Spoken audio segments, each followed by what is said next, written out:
بسم الله الرحمن الرحيم. اللهم صل على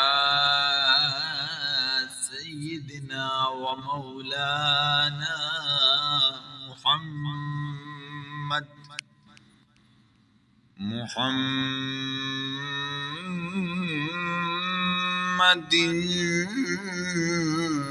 صاحب التاج والمعراج والبراق والعلم، دافع البلاء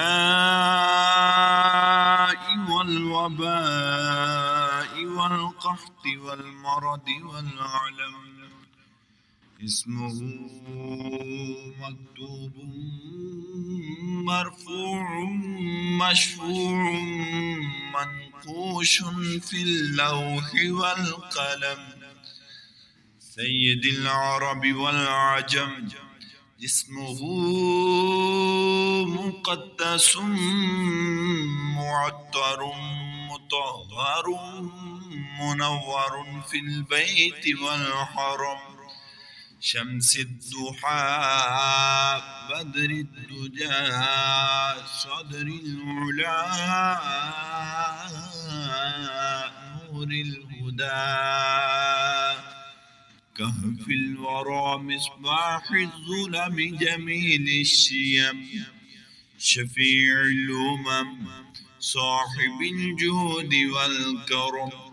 والله عاصمه وجبريل خادمه والبراق مركبه والمعراج سفره وسدرة المنتهى مقامه. وقاب قوسين مطلوبه والمطلوب مقصوده والمقصود موجوده.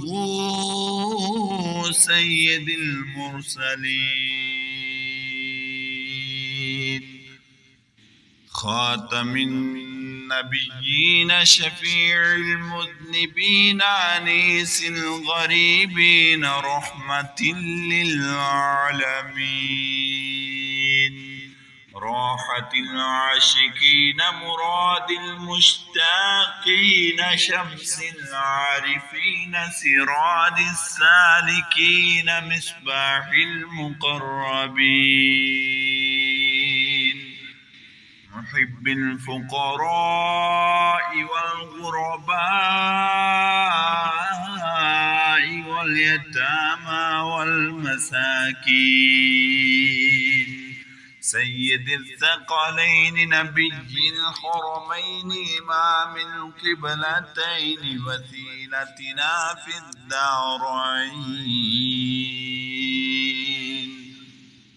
صاحب قاب قوسين محبوب رب المشرقين ورب المغربين جد الحسن والحسين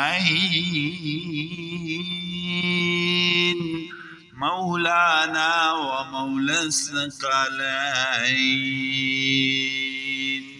أبي القاسم محمد بن عبد الله نور من نور الله. يا أيها المشتاقون بنور جماله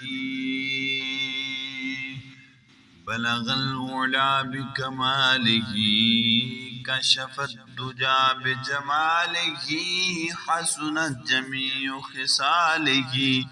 صلوا عليه وآله وأصحابه وسلموا تسليما.